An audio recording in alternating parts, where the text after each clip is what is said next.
Neuroconciencia, de Fundación AISE.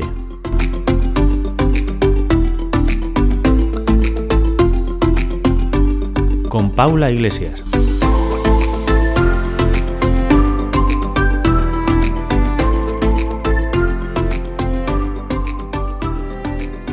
Hola, buenas tardes y bienvenidos a un nuevo capítulo del podcast de neuropsicología de la Fundación AISE. Hoy estamos a miércoles 11 de diciembre, por aquí por Granada ya ha entrado el frío, creo que en Madrid ya ha entrado desde hace unos días, ahora ya nos contarán nuestras invitadas de hoy. La verdad es que este es un programa muy especial que yo tenía muchísimas ganas de grabar desde que escuché a Pilar como invitada en uno de los episodios también de aquí de la Fundación AISE que grabó con Juan, porque en esa conversación que mantuvieron hace unos meses, pues ella dejó entrever que estaban realizando un proyecto muy interesante en el Hospital de Torrejón de Madrid, llamado Escuelas de Neurología, destinado a personas y a familias que estaban en unas circunstancias de demencia y de procesos degenerativos. Y a mí la verdad que me llamó mucho la atención, ¿no? Porque yo creo que esta condición en el mundo actual en el que estamos y en los tiempos que estamos viviendo, pues es una circunstancia muy frecuente, que tiene una incidencia bastante importante y que yo creo que tenemos que saber enfrentar y acompañar bien. Así que por suerte, pues ella se mostró súper abierta y súper dispuesta a grabar este episodio y además también hemos tenido la suerte de poder contar con todas las personas involucradas en él. Así que voy a hacer una pequeña presentación y ahora cada una pasará a contar un poquito de ella, pero hoy nos acompañan Pilar Alcántara, Miriam Eimil, Sonia Martínez y Pilar Algarra. Todas estas mujeres que están aquí pues son las que han tomado la iniciativa de este proyecto llamado Escuelas de Neurología, y a lo largo del episodio nos va a contar en qué consiste, cómo lo están desarrollando y cómo lo están llevando a cabo. Y seguro que pues, nos van a dar herramientas y nos van a contar experiencias que yo creo que nos van a ayudar mucho a saber acompañar a las personas y a las familias con demencia. Así que, si quieres empezar tú, Pilar, contándonos un poquito sobre ti. Perfecto. Pues yo soy Pilar Alcántara, como has comentado. Soy neuróloga en el Hospital de Torrejón, junto con Miriam, que ahora se presentará. Y la verdad que trabajamos en un servicio que es pequeñito, es un hospital mediano pequeño, pero que nos permite hacer muchas iniciativas, y he tenido la suerte también pues, de dar con Miriam, que tiene inquietudes parecidas a las mías.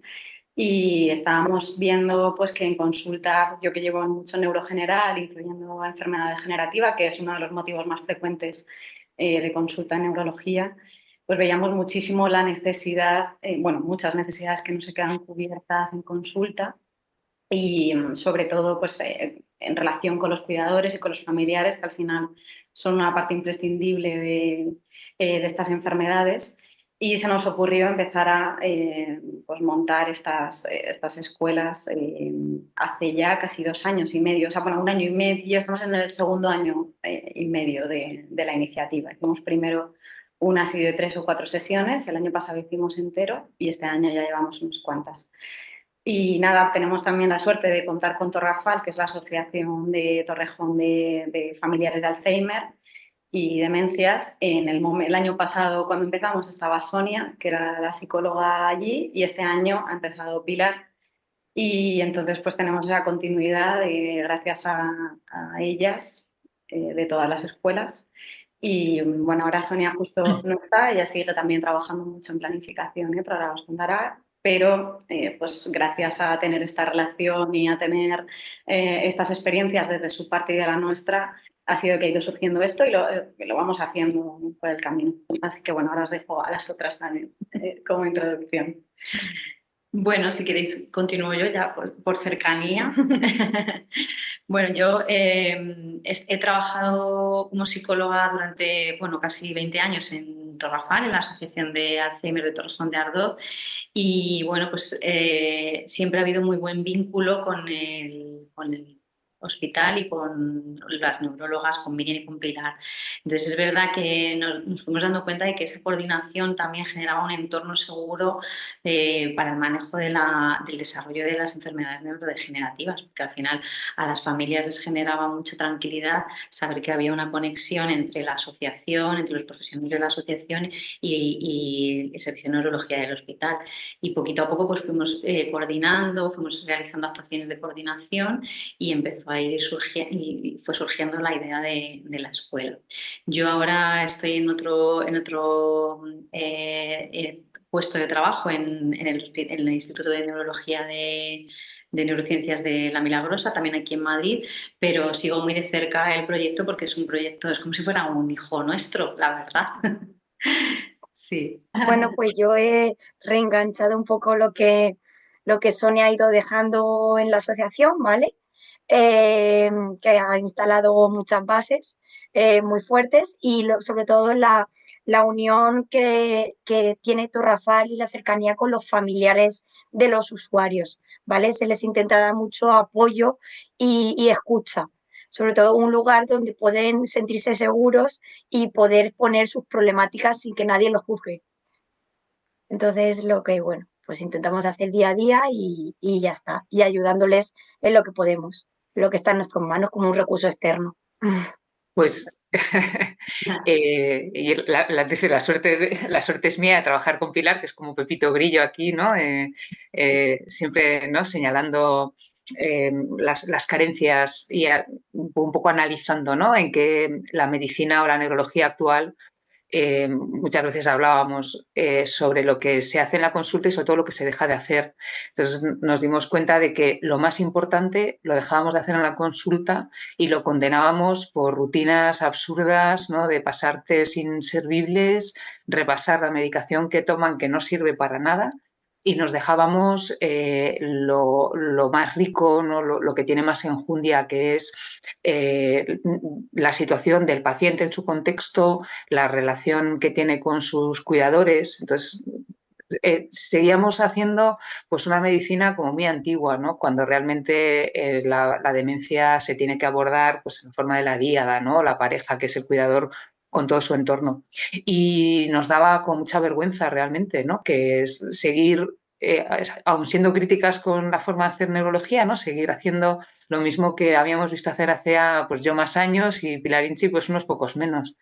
Y entonces la idea sería ¿no? que ya germinar, no hacer que esto germinara, que o en otros lugares los neurólogos también tomaran el mando en esto, porque dices, o sea, estamos atendiendo nosotros a los pacientes y lo importante lo hacen solo las asociaciones, ¿no? Nosotros nos olvidamos de esto y por eso echamos a andar la escuela, porque pensamos que los neurólogos, como responsables de muchas cosas de la salud de nuestro paciente y de nuestras familias, no podíamos quedarnos al margen de la parte tan importante que es la formación de los familiares y el acompañamiento de los familiares, ¿no? La palabra es acompañar a las familias, a los cuidadores.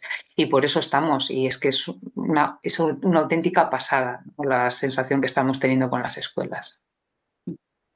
Qué bueno. Bueno, me encanta el melón que hemos abierto, ¿no? Y que Miriam lo ha puesto muy bien con palabras, lo que hacemos, lo que no hacemos, ¿no? Las carencias del modelo en el que vivimos, ¿no?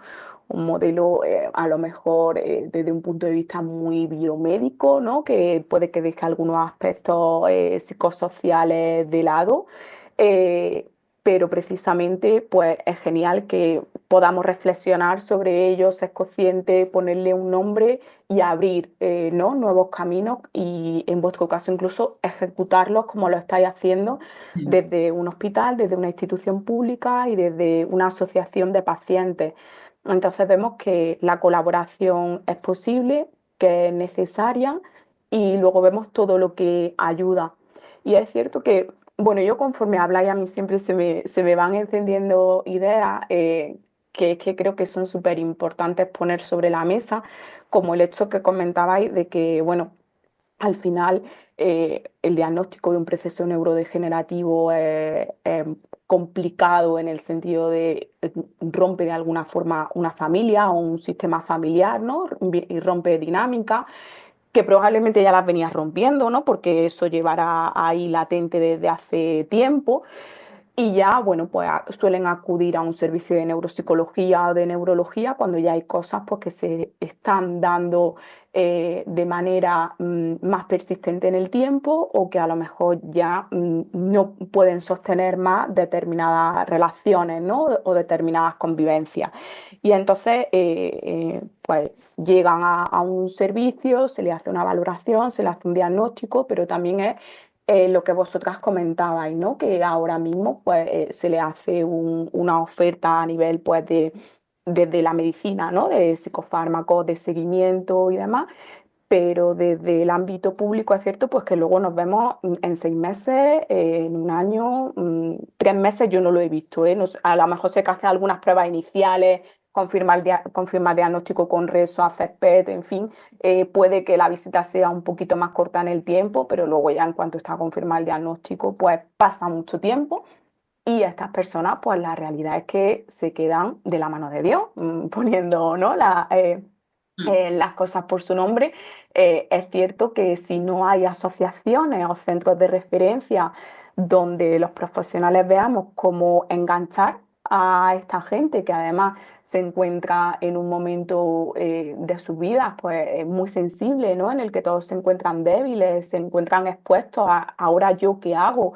El mundo del cerebro es un mundo muy difícil de entender, de comprender, de por qué mi marido, por qué mi mujer ahora hace estas cosas. Nosotros que nos dedicamos a ello lo tenemos súper integrado, ¿no? Incluso pues friqueamos, ¿no? Las alucinaciones en Parkinson, es que tal, la atrofia cortical posterior, tiene una clínica tan interesante, pero es que esto es un drama, ¿no? Para las familias y no saben cómo gestionarlo y no saben cómo acompañar a su familia, incluso aunque haya pequeñas cosas a nivel de lenguaje, de es que veo que me responde mal o es que veo que a lo mejor dice una palabra malsonante cuando mi pareja nunca había dicho esto. Entonces, claro, todas esas cosas yo creo que si se recogen y se les van dando respuesta desde un principio, aunque entendemos que hay demencias pues, que pueden cursar con aspectos más conductuales, que sean más duros de sobrellevar, pero teniendo unas pautas de manejo y también dando un respaldo a esa familia, y digo la mujer, el marido, como pueden ser los hijos, los sobrinos, los nietos, porque al final luego todos son los que se ven inmiscuidos, ¿no? Luego también nos encontramos con que de repente a lo mejor la persona puede tener tal nivel de frustración porque no sepa generar una situación que diga, no quiero ver a mi nieto, algo tan imprescindible como ha podido ser para esa persona durante su vida que ahora mismo se encuentre en este tipo de situaciones. Entonces, el hecho de que vosotras hayáis creado este espacio y le hayáis ofrecido estos recursos a las personas de la asociación de allí de Torrejón, la verdad que me parece algo precioso y que estoy deseando que nos sigáis contando, ¿no? Un poquito más. Cómo lo venís desarrollando. Así que bueno, aunque ya hemos comentado algunas cuestiones relacionadas al por qué se ha creado esto, sí que a lo mejor yo os preguntaría mm, qué fue lo que hizo que a vosotras se os encendiera, ¿no? La lucecita o dijerais, o a lo mejor fue, ya no podemos más, a esto hay que darle respuesta, es decir, ¿cómo nació todo esto? Bueno, yo creo que, o sea, por parte quizá, ¿no? de Pilar y mía, porque, claro, Torrafal, primero con Sonia y luego con Pilar, siempre permeables a esto y para ellas es el entorno habitual. O sea, para ella este tipo de reuniones, en el fondo, forma parte del modus operandi de su semana, ¿no? Todos los martes por la mañana tienen el grupo de autoayuda con las familias, pero yo creo que Pilar y yo nos fuimos dando cuenta, cada una por nuestro lado, y lo pusimos en común, que en las consultas, en cuanto dejábamos el teclado y mirábamos a las familias y levantábamos las cejas, ¿no? Para preguntar, bueno, ¿qué? Entonces, de repente empezaban a aparecer situaciones, caras de muchísimo dolor, de frustración, sobre todo por parte de la familia, y impotencia por parte del paciente, incomprensión, y explicábamos, ¿no? Y explicábamos y nos dábamos cuenta de que explicábamos una y otra vez cosas muy parecidas que se repetían en el fondo, se repiten modelos, ¿no? Aunque cada paciente es único y cada entorno es distinto, pero los problemas son muy comunes, ¿no?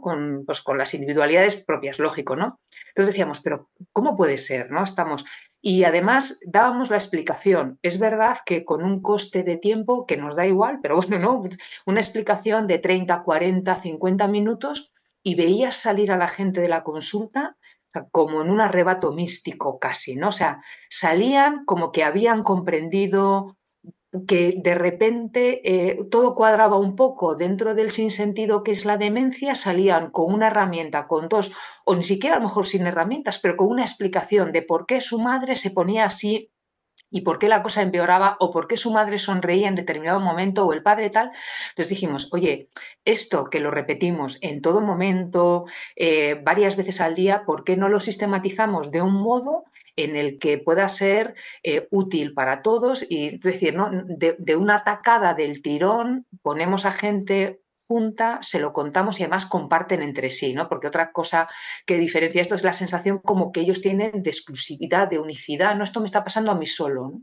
Y eso sí que lo sabíamos por Sonia y ahora por Pilar, que cuando hablaban entre sí como que quedaban muy liberados. Dijimos, bueno, pues podíamos hacer que esto que repetimos tantas veces, decirlo, exponerlo en un grupo grande y a lo mejor logramos suplir de ese modo lo que no estamos haciendo en consulta, ¿no? Eso fue, yo creo, que el aldabonazo, ¿no? Las caras de las familias cuando explicábamos las cosas, no se parecían a las caras cuando prescribíamos un fármaco, para nada. Claro. Sí, y además, bueno, la cara de al salir y luego como veías que volvía, Eso es, eso es. una intervención muy pequeñita, Mm. 4 cosas típicas que decimos de no le lleves la contraria. Ahora ya lo hemos evolucionado muchísimo, pero simples recomendaciones, como le cambiaba muchísimo todo. Y además lo que dice Miriam, que les mirábamos y la frustración, cómo se peleaban en la consulta, cómo nos dábamos cuenta que no estaban entendiendo la enfermedad, que no estaban entendiendo que no le estaba sirviendo, cómo se estaban enfermando los cuidadores también. Bueno, ahora lo hablemos, pero un poco la sensación de duelo no procesada, etcétera. Entonces es que era algo, y además repetirlo eso, pues los 20 pacientes que tenías al día, a veces cuando tenías todos con demencia, una vez, otra vez y otra vez y otra vez. Y, y luego creer mucho en la potencia del grupo, porque no es solo decirlo y repetirlo una cosa, sino que entre ellos, como ella decía, simplemente porque están pasando la misma experiencia o porque están en fases diferentes y entonces uno se ayuda o porque tienen perspectivas diferentes. O sea, además el grupo no es solo la suma de que contamos, sino que se generan cosas gracias a estar en grupo que no aparecen en lo individual. Entonces así se nos ocurrió y dijimos, venga, pues vamos, ahí hacemos 3 y lo hicimos como pudimos y salió muy bien y las hemos ido perfilando muchísimo y yo creo que este año nos estamos superando aún bastante mejor porque estamos cambiando la metodología un poco y un poco así surgió y luego pues teniendo ya la relación con Sonia, con Torrafal, fue como, a ver, nosotras necesitamos también ayuda de alguien de psicología que lleve haciendo grupos todo el tiempo, que ahí Sonia tiene mucha experiencia y eso fue ya la bomba, la clave. Claro, y una cosa muy importante también es lo que hablábamos antes de la continuidad, o sea, de encontrar un entorno que combine o que coordine la parte psicosocial con la parte médica, ¿no? Porque al final parece como que desmembramos a la persona y a la familia, ¿no? Tú aquí, yo aquí, esta parte tuya, tu cabeza en este sitio, tú... Entonces, la coordinación entre los recursos o sea, cuando se planteó esto fue como, claro, o sea, venga, vamos, es que esto es lo que es el entorno, es el espacio que facilitaba no solamente en el hospital, en el entorno médico, sino también a nosotros. Nosotros, cuando entonces, uno de los poderes más importantes de las escuelas es la coordinación entre los diferentes recursos, entre el recurso médico y el recurso psicosocial, porque lo que hacemos es integrar todas las intervenciones que se pueden ir realizando. Creo que es uno de los motores para la creación de las escuelas, creo que fue en su momento. Qué bueno. La verdad es que me parece súper interesante todo lo que comentáis, ¿no? En primer lugar, pues lo que ha dicho Miriam, ¿no? De cómo esa información, que nosotros siempre decimos, ¿no? La información es poder, porque es que al final el conocer lo que me pasa, por qué me pasa, cómo me pasa, aunque no tenga una solución, pero el hecho de no toparme con una frustración y no toparme contra una pared de por qué, sino contar con mecanismos explicativos y puede que con alguna herramienta o alguna estrategia de cómo sobrellevar esta situación cambia de forma drástica, drástica una convivencia, ¿no? Y cómo se puede producir una relación o una interacción en un momento, digamos, que puede ser álgido o que puede ser relativamente tenso dentro de una situación y de una relación familiar. Entonces, la verdad que eso me parece muy interesante y cómo efectivamente comentabas pues, que al final se siguen repitiendo patrones, ¿no? Pues patrones en conducta o también lo que decía Pilar, ¿no? De, pues no le lleves la contraria. Pues es que efectivamente, ¿no? Eso es algo que nos encontramos súper a menudo y que intentamos explicar a la familia y a la gente, pues que efectivamente, pues por mecanismos ya cognitivos, ¿no? A nivel inhibitorio, de flexibilidad, de funciones ejecutivas, pues que el cortarles de repente no les viene bien, pues porque ellos en ese momento no tienen un repertorio de estrategias con las que decir, bueno, vale, no me importa que no me den la razón, voy a intentar debatirte o argumentarte. Pues no, mi enfermedad cursa con una serie de condicionantes y uno de ellos, pues, que porque se ha reducido mi materia gris o porque un montón de cosas, no vamos a ser reduccionistas y simplistas, pero la cuestión es, pues, que ahora mismo cuento con algo de menos herramientas, pues, para manejarme en la variabilidad, ¿no? Y en el caos que al final es la vida, que es muy complejo gestionarnos a través de un lenguaje, gestionarnos en toda la complejidad y la variabilidad que tienen las interacciones humanas y ya no digamos ámbito laboral, ámbito de amigos, es decir, son muchas cosas ahí que hay que cuestionarnos.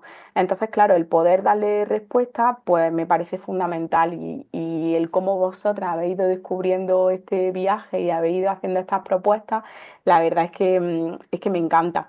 Y también yo creo que cuando yo con compañeros, ¿no? Intentamos reflexionar sobre eh, pues, los problemas que surgen, ¿no? En el contexto de las enfermedades neurodegenerativas con las familias y con las personas más allegadas, creo que la enfermedad neurológica tiene un hándicap importante, que es que como hay algunos síntomas, sobre todo los síntomas cognitivos, que aquí lo hemos hablado muchas veces en el podcast de la Fundación, que no los vemos como a lo mejor podemos ver una paresia o como podemos ver dificultades motoras, le atribuimos falsa sensación de control a la persona sobre esos síntomas. Tanto nosotros, bueno, al principio, ¿no? Cuando tienes poca idea, pues a lo mejor pecas de eso, pero también es importante que eso lo pongamos sobre la mesa, pues para los estudiantes que vienen, para las nuevas generaciones y también para las familias, porque al final luego transmitir este mensaje es muy fácil, pero a lo mejor también nosotros lo damos tan por hecho que no nos paramos a ello. Y efectivamente el hecho de que le diga a una persona que corrija una conducta no significa que lo vaya a conseguir o que esa persona tenga las herramientas para corregir esa conducta o esa expresión que ha tenido, sino que si fuese tan fácil es como nosotros decimos también, ¿no? Ya lo hubiese hecho mi abuela, ¿no? O ya lo hubiese conseguido cualquier otra persona.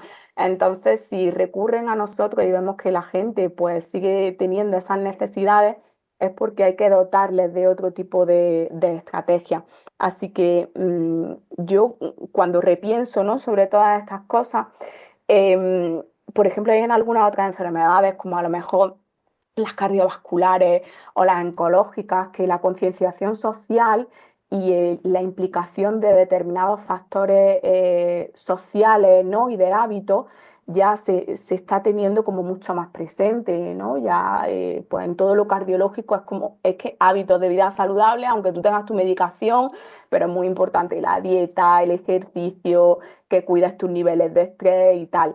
Y eso ya se va teniendo muy integrado, ¿no? Luego también con enfermedades oncológicas, pues también se cuida mucho el estilo de vida y demás. Pero con lo neuro, yo creo que todavía tenemos ahí que hacer mucha concienciación social y mover todavía muchas mentes y transmitir muchos mensajes, ¿no? Yo creo que también por el porqué del podcast, ¿no? Al igual que hay otros espacios de divulgación en neuro, porque es muy necesario que demos a conocer cómo se desarrollan estas enfermedades y qué se puede, qué no se puede hacer y cómo hay que acompañar a las personas. Entonces, vuelvo a reiterar que creo que vosotras sois un ejemplo en este cambio, ¿no? En esta forma de sensibilización. Si os parece bien, ahora a lo mejor nos podéis comentando los bloques en los que vosotras habéis dividido estas escuelas, por qué habéis considerado necesario hablar de ciertos puntos, qué formato le habéis dado a esos puntos y si nos queréis contar pues, ejemplos o situaciones que a lo mejor hayan sido especialmente o que hayan aportado bastante luz al porqué de nos paramos aquí, vamos a hablar sobre esto y vamos a darle un espacio a esto. Miriam. Claro, tenemos la suerte de que esta es la segunda y media, ¿no? Entonces ya hemos tenido varios aciertos y errores yo creo que el primer acierto de este curso ha sido el hacerlo todo de una manera como muy interactiva, que las personas que están allí sean ellos mismos los que casi lideren la reflexión, siendo nosotras pues meros guías de lo que se va diciendo, ¿no? El primer año optamos por hacerlo quizá un poco más, no ponencias, ¿no? Pero bueno, explicando más cosas teóricas y luego recogiendo un poco lo que ellos entendían. Pero eso enganchaba poco porque no les vinculaba a cada problema, ¿no? Entonces vimos también que había como dos necesidades que estaban muy bien diferenciadas, que era por un lado las necesidades del cuidador y queríamos poner el énfasis en el cuidador sin la persona con demencia. O sea, lo que supone la demencia para el entorno, ¿no? Y por eso lo llamamos yo cuidador. Donde además cuando salen en las reuniones sale, no, porque mi tal se revoluciona y no sé qué hacer. No, eso ya lo haremos más adelante. Ahora sois vosotros. O sea, la idea era que con la casita del cuidador limpia por dentro, la tarea de cuidado iba a ser más gratificante que con el cuidador sin saber, ¿no? Con el cuidador en malestar. Y con la casita del cuidador es, ¿no?, todo su interior, el que se sintiese acompañado y le ayudáramos a manifestar que está, y a ver, que está en una situación de duelo, ¿no? Que a mí yo creo que creo que es una palabra que le define muy bien Pilar Algarra, que venía de formarse en duelo antes de empezar en Torrafal.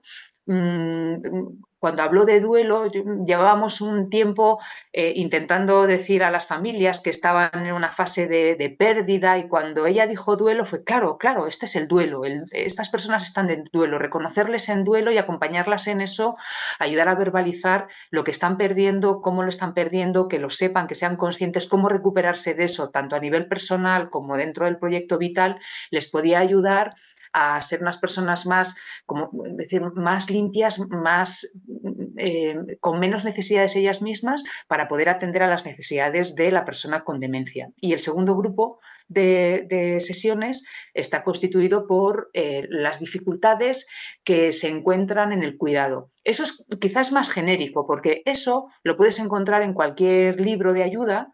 De la demencia te vas a encontrar que no debes llevar la contraria, que luego es asombroso que la gente no lo sepa todavía, porque a poco que busques vas a encontrar las cosas que nosotros comunicamos. Pero la parte del cuidador, de cuidado del cuidador, muy desarrollada, que es lo que queríamos, y hemos hecho para eso 4 sesiones, creíamos que era importantísimo, porque el cuidador es el aliado. Es el aliado natural nuestro para que el paciente esté bien. Y luego una tercera que junta pues las dos cosas, ¿no? La evolución del paciente hasta el final y cómo tiene que estar preparado el cuidador en el conocimiento que se llama la parte de planificación. Entonces fueron esas, y esa, bueno, pues tiene un par de sesiones al final. Y son esos 3 puntos importantes que creo que han hecho que este año vaya a ser una escuela que pueda marcar una diferencia con lo que hemos ido probando en las anteriores. Es así más o menos, ¿no, chicas? Fíjate, Miriam, que la verdad que me gusta mucho escucharos porque creo que esto que comentas de la parte del cuidador, a lo mejor a vosotras os hizo daros cuenta, ¿no? de algunas cosas, por eso precisamente que has dicho, ¿no? Porque has dicho ellos lideran, ¿no? Y nosotros éramos meras guías, porque yo creo que si a lo mejor os pudo pasar en las primeras sesiones, si tú tienes pues más o menos el planning, ¿no? De yo sé pues efectivamente, ¿no? Que en la convivencia pueden surgir estas dificultades, te doy estas estrategias de manejo, te lo doy así en pseudo clase magistral, aunque puedas participar y demás. Pero lo primero, creo que si a lo mejor efectivamente, como vosotras habéis hecho, no se le da el espacio de que ellos lideren y de que ellos lleven la voz cantante, a lo mejor hay situaciones que pueden no salir, porque entonces vamos en lo que nosotras pensamos que son los problemas, cuando realmente son ellos los que están viviendo. Entonces a lo mejor nosotras funcionamos por una guía concreta, de que yo por lo que sé o por lo que conozco o por el grosso de quejas que han venido a mí, pues creo que los problemas van a ser el no gritar, el que duerme mal, el que con la comida a lo mejor abusa un poco más de ella y el no sé qué, no sé cuánto, ¿no? Pero sin embargo, si a lo mejor le damos a ellos esa oportunidad, surgen cosas que son mucho más vitales y más fundamentales que, que hay que hablar y que hay que debatir, y sobre todo porque si a lo mejor no le damos ese espacio, la gente no habla. Porque también en estas cosas cognitivas, la gente yo creo que tiene todavía mucho miedo como a la pseudolocura, ¿no? De no lo voy a decir, porque es que a lo mejor si lo digo, se van a pensar de que, pues, porque nosotros hablamos siempre a voces, o porque es que tenemos una muy mala relación, o porque es que no sé qué. Y luego a lo mejor, sin embargo, pues sí que es también algo cardinal o algo importante que gira en torno a todo este proceso neurodegenerativo y que tiene, pues, la misma importancia y la misma voz, y hay que gestionarlo igual, pues que cuando no concilia bien el sueño, o cuando a lo mejor ha tenido un episodio de desorientación, o cuando a lo mejor vemos que no se apaña bien comiendo con los cubiertos. Es decir, que todo creo que debe estar al mismo nivel, y que darle esa potestad a la familia hace que salgan situaciones pues que son muy importantes, y que también luego nosotros como profesionales debemos saber recoger para mejorar nuestro compendio de cómo entendemos las enfermedades neurológicas, ¿no? y neurodegenerativas, y para actualizarnos también en qué tipo de cosas tenemos que tener más información y investigar para dar más herramientas y saber manejar, ¿no? Entonces, la verdad que me parece muy importante, ¿no? Lo que comenta. Y sí que es cierto que yo os quería preguntar sobre esto del cuidador. Cómo lo venís manejando? ¿Cómo desarrolláis específicamente estas sesiones? ¿Qué cuestiones os han surgido con ellos? No sé si podéis intentar como desglosarnos un poquito, aunque Miriam ya ha hecho la introducción, algunas de ellas. Pilar, ¿quieres explicar alguna sesión? Vale, sí. Al final es el inicio de estas sesiones, o al menos como yo lo estoy entendiendo, ¿no?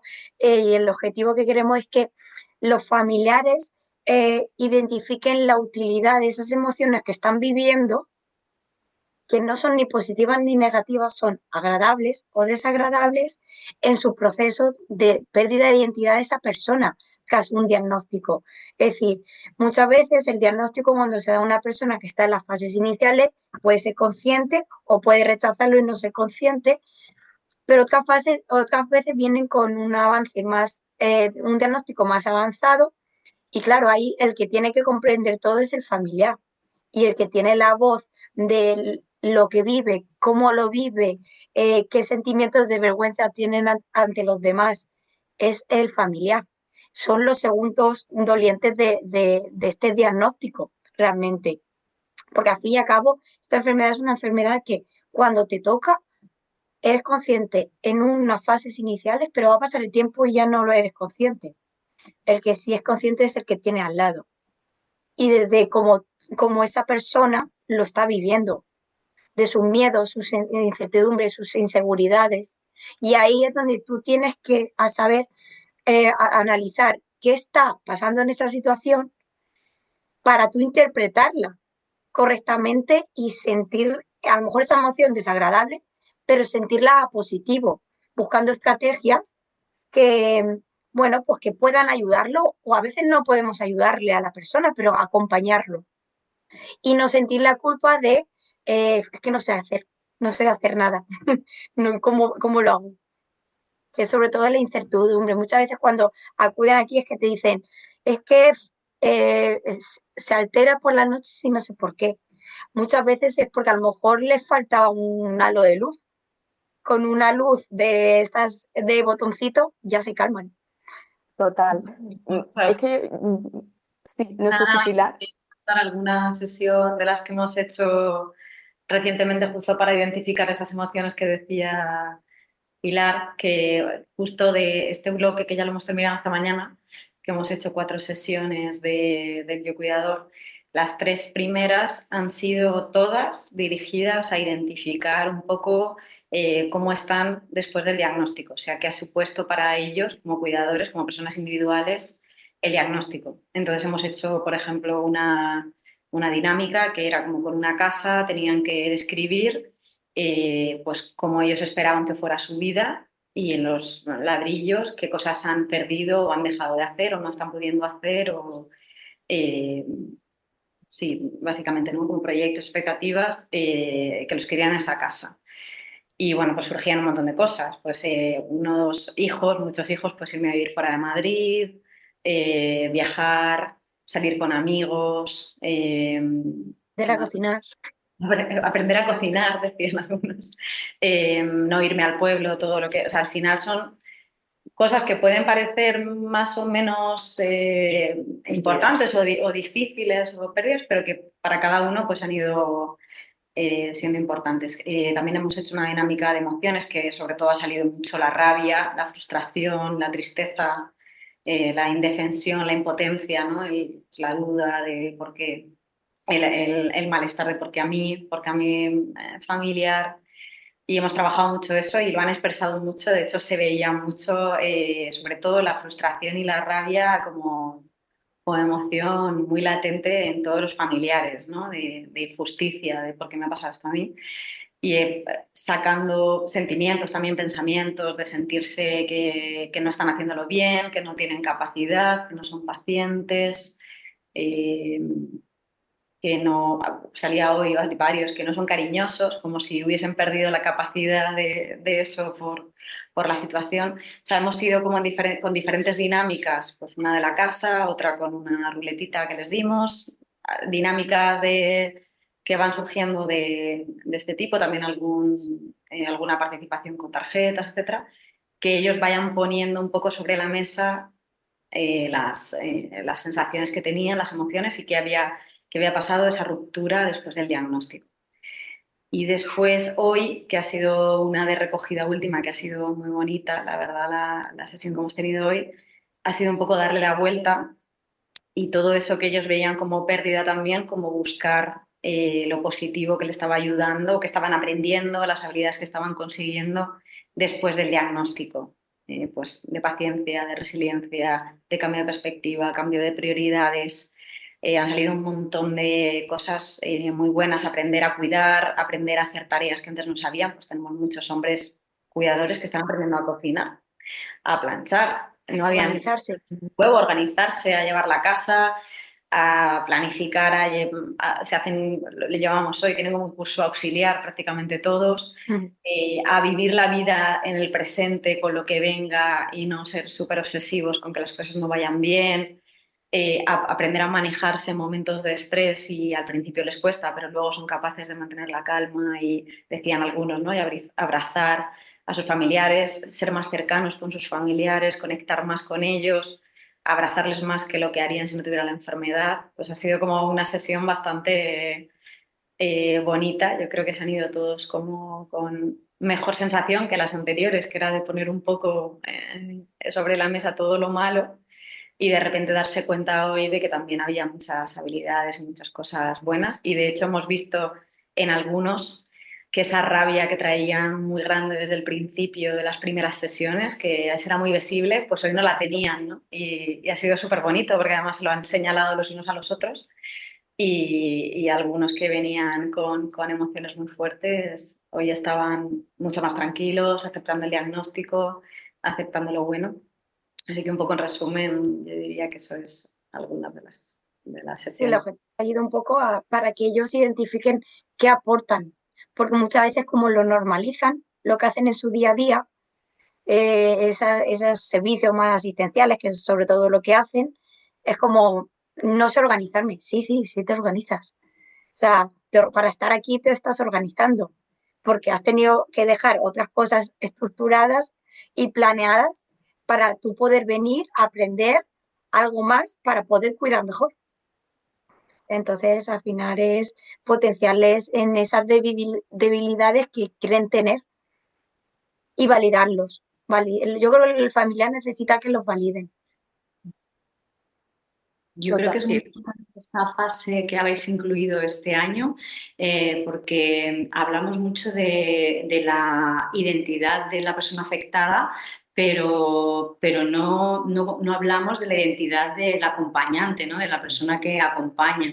Y esta parte que habéis incluido al inicio de las escuelas este año es una revisión de la estructura de valores y de la estructura cognitiva de los acompañantes y de los cuidadores que va a facilitar el darle la vuelta al sistema nervioso predictivo, ¿no? Que nos pone en todo el tiempo lo peor de la enfermedad, ¿no? Entonces, empezar por, vale, esta es la situación, es lo que estoy viviendo, pero sí que es verdad que de toda pérdida surge una ganancia, ¿no? Entonces, colocar a estas personas que conviven con la persona con demencia en esta posición, pues ya estáis creando unos cimientos a la hora de manejar lo que va a venir después. O sea, le estáis ofreciendo una alternativa a su sistema nervioso de previsualización de determinadas situaciones. Entonces, esto es buenísimo, fantástico. Vamos, me parece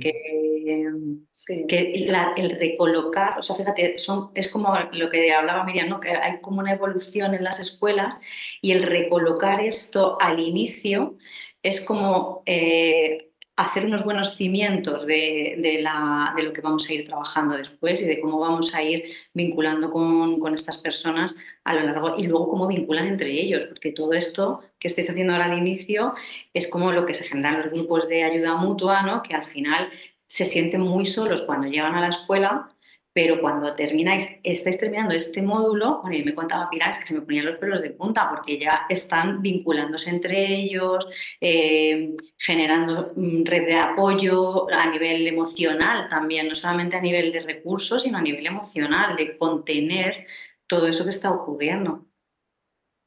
Entonces la escuela está evolucionando, vamos.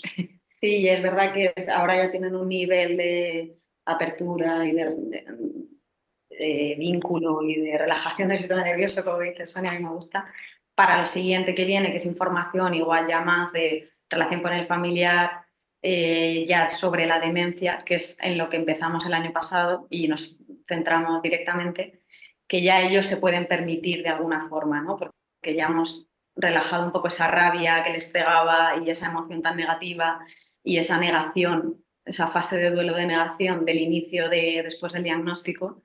Y una vez ya ellos están empezando, de hecho las siguientes 2 sesiones van a ser también estrategias para ellos, para terminar de regularse y de tener herramientas para sí mismos y así darles ya ese espacio para una vez ellos estén cuidados con su vínculo del grupo y con todas las cosas un poco más claras y la nueva situación vital que tienen un poco más recolocada, pues sí que ya hablar de la situación con la demencia, de la relación con el familiar, de cómo comunicarnos, de cómo planificar lo que viene, etcétera, ¿no? Pero sí que nos dábamos cuenta el año pasado que es que algunos seguían tanto en esa fase de negación que es que no les entraba la información. O sea, estaban en modo rabia, en modo no entiendo qué me estás contando, que si le tengo que comunicar de esta forma a la otra, si yo ahora mismo es que no entiendo lo que está pasando, ¿no? Entonces, yo creo que ha sido súper clave este año empezar con eso y ya hoy es que ha sido justo esta mañana, entonces hemos visto un cambio, muy bonito, todos se han apoyado, hemos hecho también una dinámica con unas fotos y se han estado como los unos a los otros también apoyándose entre sí y es que les ves que las siguientes sesiones ya va a ser otra cosa, ¿no? Entonces, Claro, al final han podido vivenciar esas diferencias entre cada doliente con una misma enfermedad, porque al final es la misma enfermedad, diferentes enfermos. eso es. Entonces, es positivo. Sí. Hay una cosa que nos gustaba y que teníamos interés también como en señalar, porque realmente es un problema a nivel social cuando se habla del diagnóstico de la enfermedad, sin duda, ¿no? La enfermedad, cualquier enfermedad es negativa, ¿no? Y ahí no hay, o sea, no podemos ser tan naif como para decir, no, no, en plan, no, es que vas a crecer, no, vas a crecer, pero no puede ser que lo decíamos o lo decimos muchas veces, ¿no? Que entre el 10 y el 15% de las personas mayores de 70, 80, 75 años vayan a tener un diagnóstico de una enfermedad neurodegenerativa, multiplica eso por la gente acompañante y que haya tantísima gente sufriendo sin percibir que hay posibilidad de darle la vuelta o de tomar algún control, ¿no? Entonces, la importancia de una sesión como la de hoy era esa, ¿no? Demostrarles cómo, a pesar de lo dramático que es la enfermedad y que eso no podemos ocultarlo, tienen ellos capacidad todavía, son agentes todavía de un cambio y de una forma de vivirlo, bueno, pues en positivo dentro del drama que es, ¿no? Porque por necesidad, ¿no? Decimos, no puede ser que vayamos a tener dentro de 50 años una sociedad de 1000 dolientes, ¿no? De 1 millón de dolientes a partir de tanta persona con demencia. Entonces, no, esto en consulta, claro, suena muy naif, ¿no? Te voy a dar una noticia, pero bueno, vas a crecer mucho interiormente. Bueno, esto solo se puede hacer desde el conocimiento, desde la posición que teníamos hoy, ¿no? Sabemos lo que sufrís y a pesar de saber lo que sufrís, si vosotros lo sabéis vosotros mismos, os vais a dar cuenta, o por vuestra vivencia o por la vivencia del que está sentado al lado, que se puede ganar algo, ¿no? Y esto tendría que ser, ¿no?, promulgado a nivel social para que la gente no estuviera nadando en la ruina tremenda cuando se le da el diagnóstico. Totalmente. La verdad es que con todo lo que comentáis, me parece súper acertado y fundamental el hecho de que le hayáis dado ese protagonismo a la parte de los cuidadores.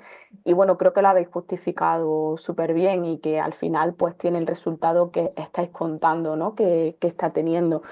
Pero efectivamente a nosotros también, ¿no? Pues nos han llegado casos de un recién diagnóstico de, pues, por ejemplo, una mujer con demencia y a lo mejor el marido decirnos, pues justo nos acabamos de jubilar, teníamos ahí el plan de pensiones, es decir, que todas esas situaciones son situaciones muy, muy comunes o a lo mejor otras situaciones como estamos en un proceso diagnóstico, él sigue negándolo, dice que he sido yo la que he estado hablando con el neurólogo y que por eso el neurólogo le ha hecho el diagnóstico de demencia y me culpa a mí. Entonces, claro, el dar la oportunidad de que también entre ellos, ¿no? Cuidador con cuidador se entiendan, creo que es fundamental. Y también lo que estáis contando, ¿no? Es decir, no vamos a generar un pensamiento naif de algo que ha pasado, no vamos a intentar superponer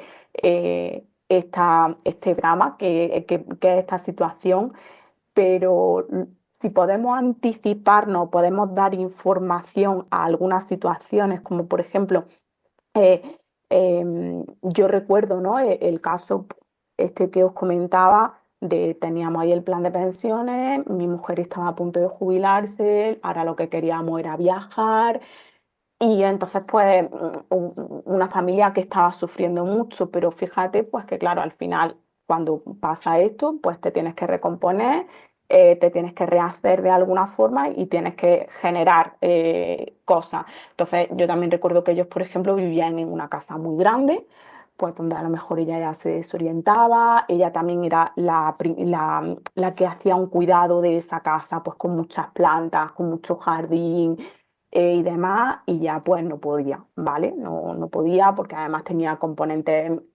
posteriores de atrofia, entonces se desorientaba muchísimo y demás. Y fíjate que lo que pasó fue que decidieron comprarse un pisito pequeño cerca de uno de sus hijos y no voy a decir que esto hizo que pasara algo maravilloso y que al final la demencia hizo que descubrieran un aspecto muy positivo, pero sí que es cierto que se dieron cuenta de que tenían un apoyo muy importante con uno de sus hijos y con su nuera y con su nieto, que llegó luego. Entonces, pues mira, pues ahora viene mi nuera, que es peluquera, y me peina todas las semanas, ¿no? Y viene y me hace pues un poco la uña y también me peina. Y claro, si a lo mejor nosotros podemos anticiparles o podemos decirles que se van a ir adaptando a lo que vaya surgiendo y que a lo mejor tenían unas expectativas muy concretas y que no las van a poder realizar, pero que van a ir surgiendo otras cosas con las que probablemente vayan a sobrellevar lo que vaya ocurriendo y que además también estamos nosotros ahí para que nos consulten, para que nos digan, para que cualquier cosa que necesiten, pues tenemos la forma de hacerles ver que puede haber un camino, pues es posible, ¿no? Y vamos a estar ahí. Entonces, este componente que comentáis de que el cuidador sea el principal eje sobre el que todo va a ir rodando, me parece súper acertado porque además también es lo que comentaba antes Pilar, ¿no? Si comenzamos diciendo, no, es que claro, o sea, a lo mejor le respondemos un poco seco o tal, pues que la persona con demencia va a hacer una lectura que a lo mejor no se lo va a tomar bien y entonces no sé qué.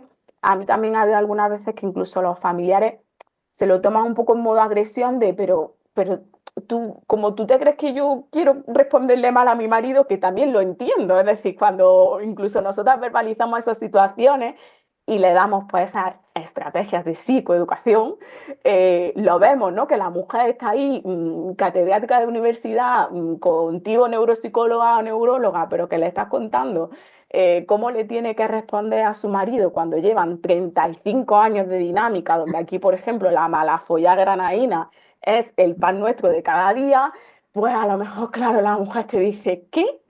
Entonces, claro, el hecho de vincular con ellos de esa forma, creo que, creo que es súper interesante y súper acertado. Y luego ya la herramienta entra mucho mejor y también hay una comunicación y un diálogo abierto diferente. Así que no sé si ahora queréis comentarnos algo de esa segunda parte.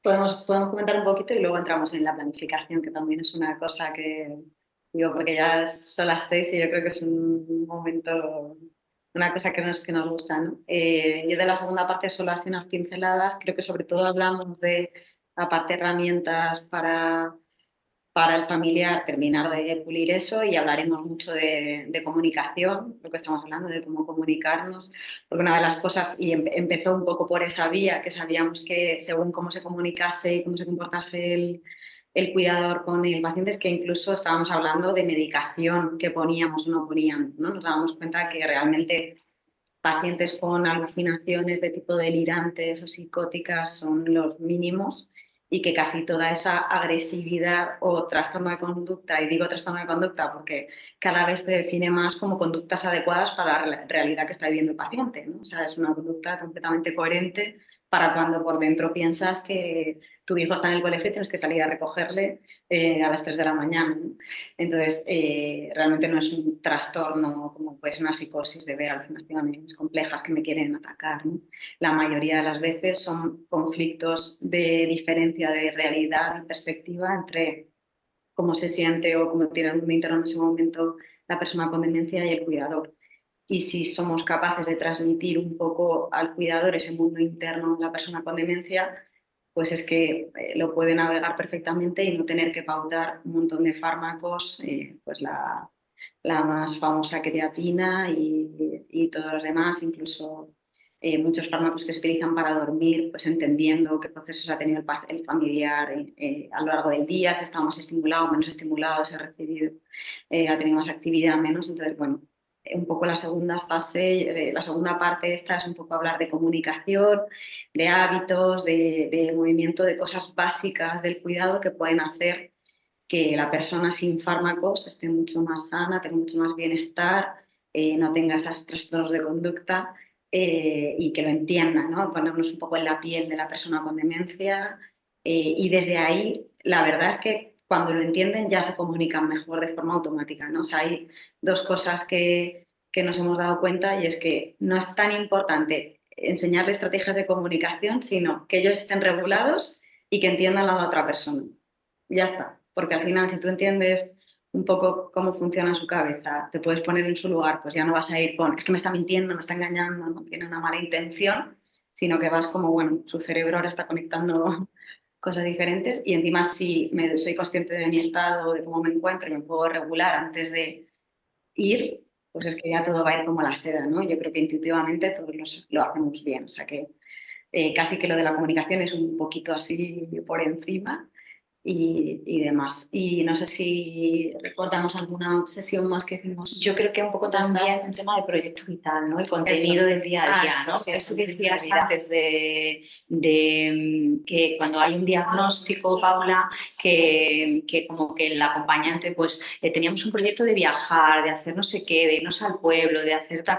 Y entonces, como de repente, si no se trabaja todo esto que es la parte previa de la gestión emocional con la familia, se bloquea ese proyecto vital. Entonces, como herramienta también, entender que es necesario crear un proyecto y aquí hay muchas cosas rescatables de los proyectos que tenían pensados previamente, ¿no? Que por tener un diagnóstico de demencia no tenemos que dejar de viajar obligatoriamente, que hay un espacio, una ventana en la que todavía vamos a poder hacer un montón de cosas y mantener planes. Y luego también que hay que intentar mantener la identidad de la persona con demencia, ¿no? Que la persona con demencia se sienta útil, se sienta capaz, se sienta integrada en un centro. Ayer me decía a mí una señora en consulta, es que no entiendo por qué todos tienen que pensar por mí y decidir por mí. Yo todavía puedo decidir algunas cosas y yo quiero decidir, pues, por ejemplo, cuándo y a quién contarle mi diagnóstico o ir a una comida, quién quiero que me acompañe o que no me acompañe a esa comida, ¿no? Pues también eso como herramienta dentro de la comunicación, ¿no? Que a veces en la comunicación invalidamos o protegemos tanto a la persona con demencia que no puede generar ese contenido de vida. Creo que eso también es una parte importante de las herramientas. Mira, ayer, por ejemplo, en consulta una cosa como el propio paciente y la familia, ¿no? Reactualizó. Ayer un hombre joven de 58, o sea, que se ha jubilado por este proceso. Entonces decía que su ilusión era irse a vivir a la playa porque le encantaba el mar y ser patrón de barco. Y él era consciente de que eso ya no lo podía hacer.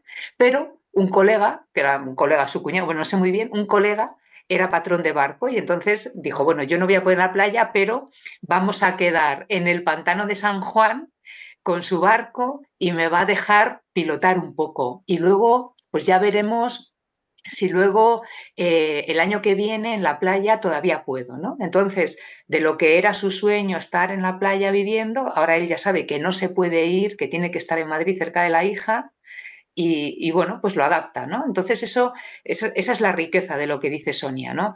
La demencia no significa un roto completo a lo que tú querías ser, ¿no? Hay cosas que todavía se pueden mantener. Total. Y con esto enganchamos con la planificación compartida. Que puede empezar Miriam. No. Bueno, pues mira, en relación hay una cosa muy importante y además eso ahora, bueno, Sonia, Pilar Algarra, que en Torrafal me enseñaron el otro día por los esquemas de historia de vida que recogen, ¿no?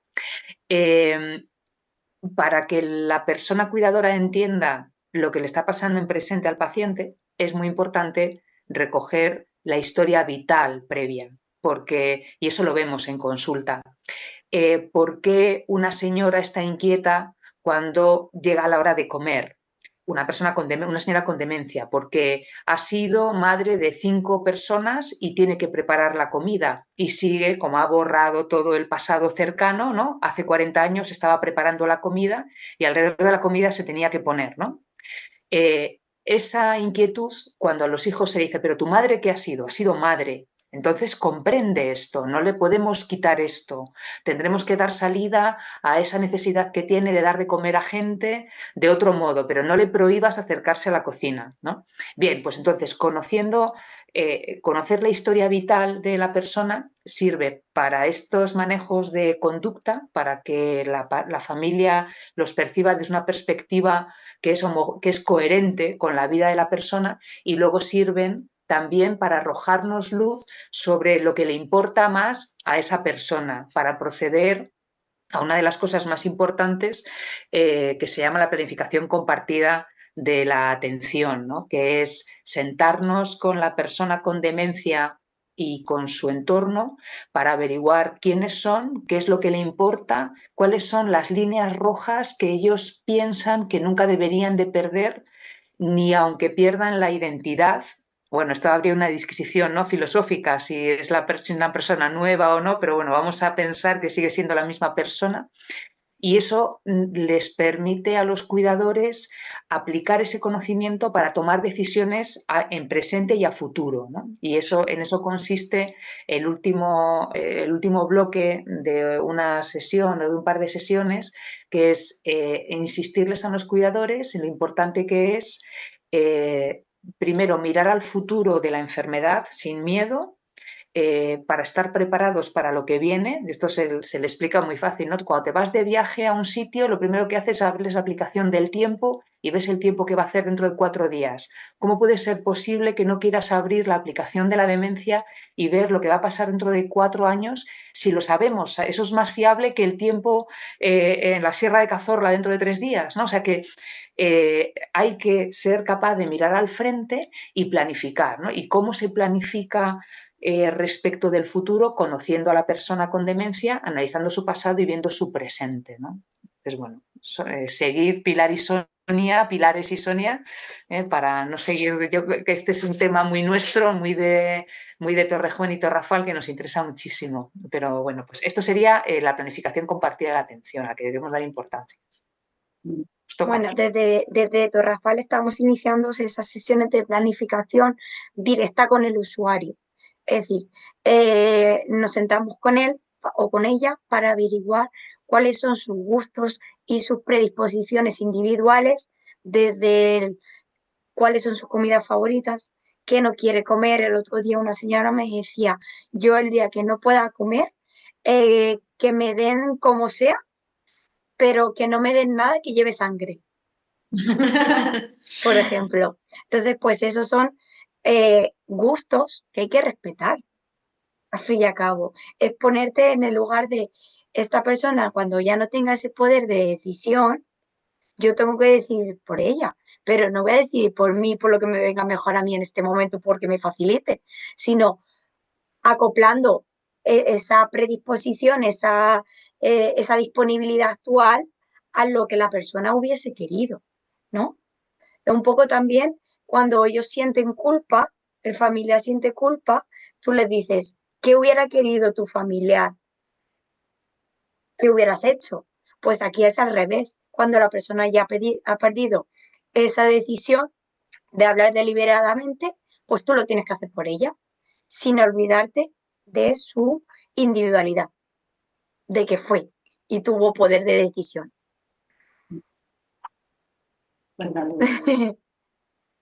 Bueno, es que de aquí, es que esto sería para hacer otro podcast, porque es que esto viene del programa de planificación compartida que también funciona en coordinación entre el hospital y la asociación, y que bueno, que es muy enriquecedor, porque no solamente es que se abra un espacio en la asociación para indagar y explorar acerca de esa historia de vida, de esos valores y de esa planificación, sino que esto además se continúa a través de Pilar y Miriam, registrando en sus consultas las decisiones que van tomando, que nos van contando las personas afectadas acerca de cómo quieren que se maneje determinadas situaciones, ¿no?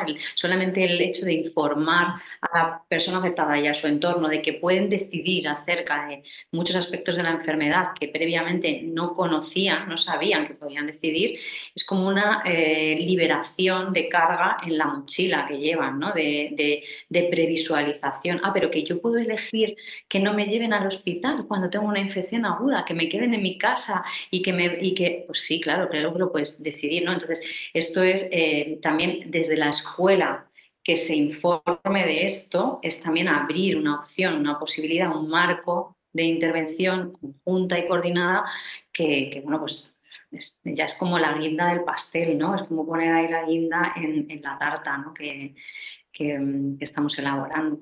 Pero al final hacemos como, es un proceso, ¿no? De planificación y está muy bien porque lo iniciamos en el hospital Miriam y yo, si es que hemos visto el paciente en el hospital, a veces lo inician en Torrafal si no lo conocemos nosotros.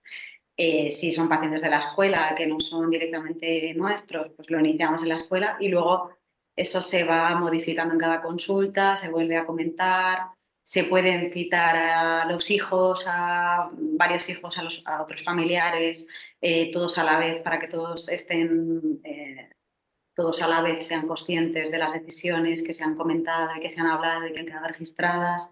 Contamos también ahora con un documento que se llama Conversation Project, proyecto conversación, ¿no? Algo así, que se ha traducido también al español y permite también a los familiares más despacito, poquito a poco, tener conversaciones en casa sobre estos temas que son un poco delicados, ¿no? Y que quizá pues ir a bocajarro en alguna consulta, que también lo hemos hecho y lo hemos probado, no es lo mejor, ¿no? Porque sí que hicimos como también nuestra fase de planificación el año pasado de vamos a tener una consulta de 40 minutos donde te voy a soltar todo y tiene que quedar registrado.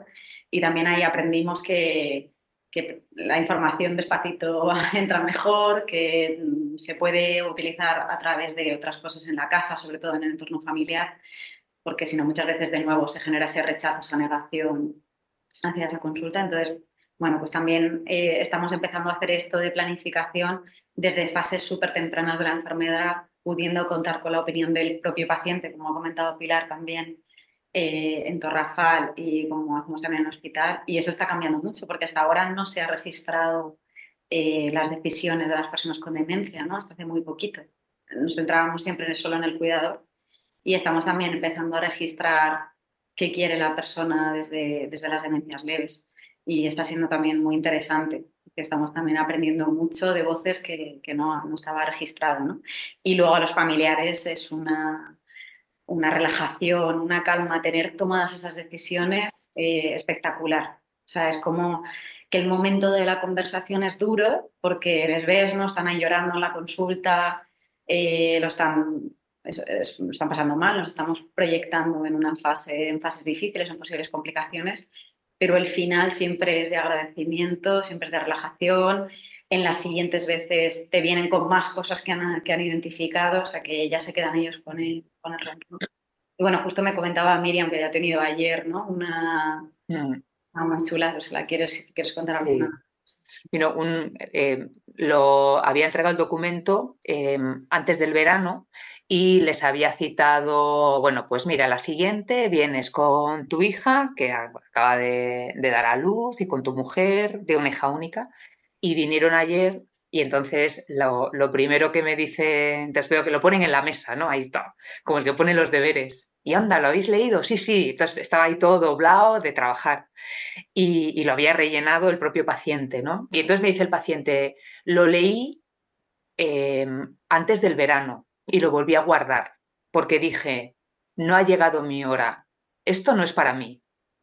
Pero se quedó con la rumia y lo volvió a sacar y lo estuvo analizando con su familia, con su mujer y con su hija y dejó claras muchísimas cosas, ¿no? Dijo, yo quiero o sea, tienen que tener claro que hay veces que luego no se puede sostener, ¿no? Dice, pero él decía, ¿no?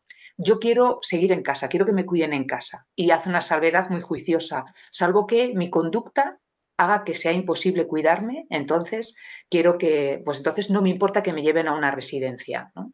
Luego, pues seguía, ¿qué es lo que más me importa? Lo que más me importa es mi autonomía, ¿no? Pues poder seguir opinando y poder seguir decidiendo en la medida de lo que pueda, ¿no? Entonces, claro, eso nos obliga a seguir preguntándole a él, a Luis, una y otra vez, como se hace con otros pacientes, pero nos recuerda lo que antes comentaba Sonia, ¿no? Eso de decidir por ellos, no, él quería, nos manifestaba que quería seguir opinando sobre los cuidados que recibiera, que no, nos dejó dicho ya que en el caso de tener una enfermedad superpuesta, que no quería nada que le alargara la vida, que quería, bueno, pues continuar.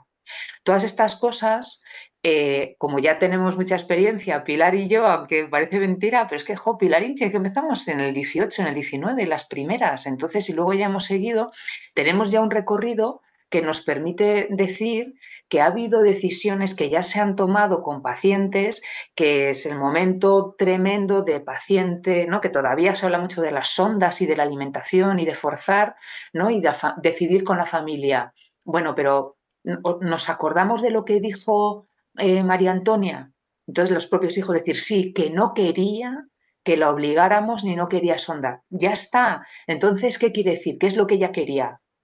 Pues, y entonces toda la familia respirando. Es verdad, es lo que quería mamá, ¿no? O en caso de un paciente que se puso malísimo, que dijo que si se ponía malísimo, malísimo, que no quería ninguna medida, que se quería morir, ¿no? Decía él, ¿no? Que me dé un arrepío y me quede en el sitio, ¿no? Antonio.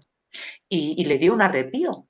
Y la familia lo recordó y entonces le veló hasta que murió en 3 o 4 días con un descanso, o sea, es que era alucinante, ¿no? La forma que puede tener de transcurrir momentos dramáticos, que siempre lo serán porque es la pérdida, pero pensando que están haciendo lo que la persona quiso, no lo que ellos creen, ¿no? Esa terrible duda de, bueno, yo creo que haría, pero no sé si yo haría lo que haría que la haría.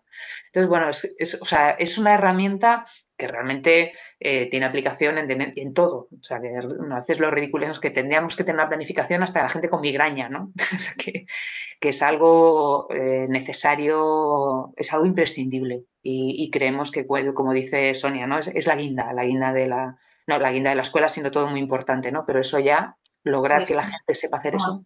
Terminar de darle sentido a toda la narrativa que se inicia o sea, se inicia con el diagnóstico y en la escuela lo que hacéis es generar esa narrativa. O sea, y claro, la planificación es como el encuadre donde se puede flexibilizar, revisar, registrar. Entonces, o sea, que la familia, en este caso, sea consciente de que se puede hacer esto y que esto es yo creo que es un acto de amor también, ¿no? El permitir, porque muchas veces la propia familia hace resistencias y desconoce, ¿no? El miedo que tienen a tener estas conversaciones difíciles, pues hace que ofrezcan resistencia y que no entiendan esto como lo que realmente es, ¿no? Que es un acto de compartir, de vínculo, de respeto, ¿no? Hacia el sistema familiar y hacia la persona que tiene la demencia. Sí, eso es el punto, ¿no? El cierre de la identidad, ¿no? Tú eres y gobiernas, yo se lo decía ayer al paciente, esto es, Luis, es como el Cid, que incluso cuando ya estés cabalgando encima de la demencia en las fases finales vas a seguir siendo tú el que gobierne en tu último suspiro, gracias a esta conversación, a estas conversaciones, ¿no? Que no es una sola, que son muchas a lo largo del seguimiento, ¿no? Entonces el respeto, como decía Sonia, el respeto profundo a la identidad de la persona, que incluso cuando no está la persona que era, sigue estando presente porque es quien decide hasta el final, ¿no? Entonces, claro, es el empoderamiento, ¿no? Hasta a la persona, hasta que en momentos extremos, hasta que la justicia le ha quitado un deber fundamental, que es la capacidad, porque no pueden, nosotros se lo seguimos atribuyendo. Y al final es como un poco poner en valor su voz, ¿no? Que su voz se Eso siga es, escuchando. eso es. La verdad es que bueno, me parece súper bonito, súper necesario y súper importante, ¿no? Que esto no se quede aquí, sino que sea un documento pues, que se extienda en su uso. Y la importancia a lo que vosotras comentáis, ¿no? Al sentido de cada uno y al rol de cada persona, que aunque un proceso degenerativo, pues me lleve a que no sea consciente en determinados momentos o que no tenga herramientas de afrontamiento en determinados momentos, pero que mi rol siga persistiendo y que yo siga perseverando en mi ser, ¿no? Aquí estoy parafraseando a mi compañero Juan, que es lo que siempre dice, ¿no? Que siempre perseveramos en nuestro ser y de una forma u otra, pues facilitarle esa perseveración. Es cierto que es un documento que yo no conozco, me parece también muy interesante lo que comentáis de que a lo mejor ni en la sesión uno ni en la 2 se le da, pero sí que se le da el conocimiento de que eso está ahí y de que cuando esté preparado, pues se puede empezar a ver, imagino que algunos apéndices o algunas partes de este documento. Eh, ¿Podríais decir ya también por tiempo, pero muy brevemente, cuáles son los aspectos principales que se recogen en él? Porque yo creo que puede ser muy interesante que la gente lo conozca. Si quieres, ¿Me oye? Miriam, coméntanos tú, que ahora mismo creo que tu conexión va un poquito mejor. Sí. Mira, en el documento, o sea, tiene, es más, a nosotros lo que nos gusta hacer es una planificación, digamos, compartida porque se aplica en el presente ya, ¿no? El documento es verdad que habla un poco como a futuro, en el que se dice, yo en el momento avanzado de mi enfermedad, yo quiero preservar esto. Yo en un futuro enfermo quiero que se me respete y deja un espacio en blanco, ¿no? Pues estar solo. Quiero que la forma de atenderme sea y dejan un punto, ¿no? Entonces el paciente puso transparente, cercana, amable. Las personas más importantes en mi vida, que de eso no hemos hablado, del representante, chicas, que es una cosa muy importante, pero bueno, ya lo dejamos para otro, ¿no? No quiero que, que la persona que me represente sea esta otra. Lo más importante que yo no quiero perder es mi familia, mis amigos, y va un poco en la línea de lo que está a futuro. E insistimos en que la planificación no es solo a futuro, o sea, que la planificación compartida de la atención se aplica en el presente. O sea, si yo sé que lo más importante de ese paciente es la familia y estar con sus nietos, no se me va a ocurrir bajo ningún concepto insistirle, se lo contaré, pero no insistirle en que hay un ensayo clínico en un hospital que está a 100 kilómetros de nuestro y que le va a exigir irse 3 días a la semana. Yo se lo podré decir, pero al mismo tiempo, y esta es la riqueza de la planificación, le voy a decir, María, tú nos has dicho que lo más importante es estar con tu familia. Yo te ofrezco un ensayo. Y entonces, ¿qué significa eso? Significa que tú vas a estar fuera de casa 4 días todas las semanas frente a lo que me has dicho, ¿no? Entonces, esa es la importancia de la planificación, es que se ajusta a los conocimientos, los valores de la persona en el presente, no solo a futuro. Bueno, pero el proyecto este de planificación, o sea, es un folleto que está además como dirigido hacia las familias, pero nosotros se lo damos a los pacientes cuando son todavía capaces de comprender, se lo damos a ellos, ¿no? Decimos, esto, aunque parece que está dirigido a los cuidadores, lo tienes que pensar tú. Realmente es una ayuda que nació en Estados Unidos dirigida a los cuidadores, pero nos parece que es muchísimo más enriquecedor aplicarlo. Y bueno, tendríamos pendiente elaborar uno nosotras, ¿no? Pero bueno, eso para otro año. Adaptación española, ¿no? O algo. A nuestro ecosistema. Qué bueno, qué bueno. Bueno, pues yo creo que ya con esto creo que es el colofón, ¿no? de este episodio y de este capítulo del podcast. También para terminar quiero rescatar algo que ha comentado Pilar, ¿no? Con esos trastornos de conducta donde efectivamente yo cuando empecé lo aprendí de mi compañera terapeuta ocupacional, Inma Vico, ¿no? Que no hay conductas trastornadas, sino que lo que hay son conductas funcionales, ¿no? O desadaptativas, y que es muy importante que entendamos la diferencia de que aunque una conducta esté desadaptada al contexto, ¿no? Pues porque a lo mejor yo me encuentro un poco agitado en mitad de una comida familiar ahora que vienen las Navidades, ¿no?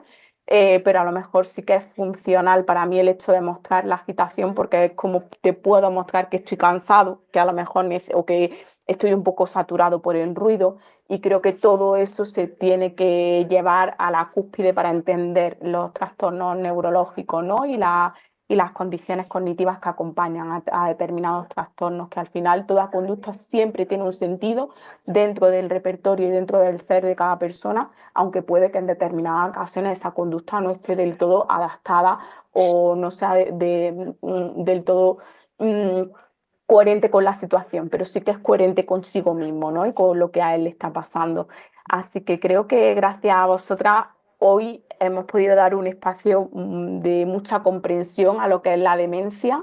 Creo que hemos hablado de aspectos que son muy importantes y de verdad os quiero dar las gracias por compartir todo vuestro trabajo, por la dedicación con la que lo hacéis y porque pues con vuestras mentes inquietas habéis logrado enfocar, ¿no? Y dar una perspectiva diferente a todas estas personas, que yo creo que debería ser la norma, pero que a lo mejor todavía no siempre es así, pero fijaros pues que creo que lo que estáis haciendo vosotras puede ser semilla de muchas cosas.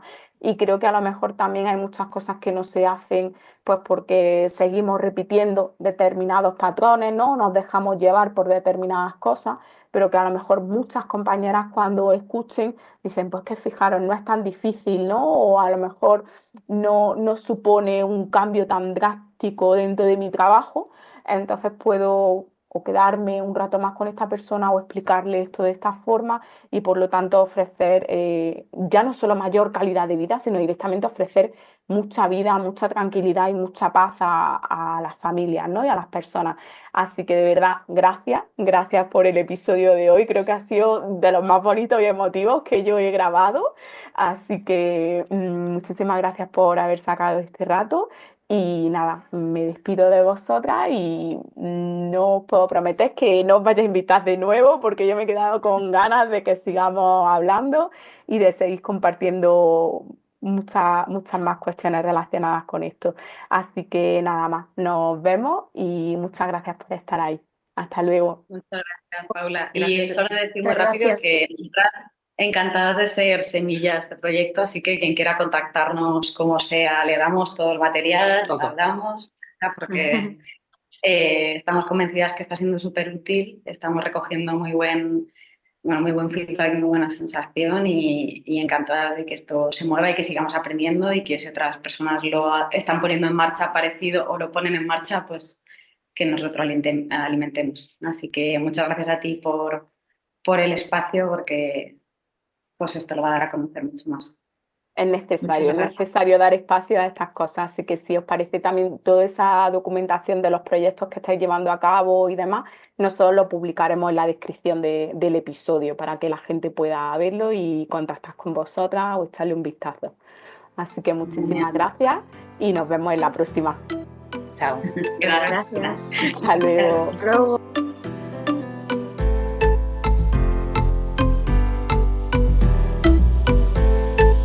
Neuroconciencia, del caos a la sinergia.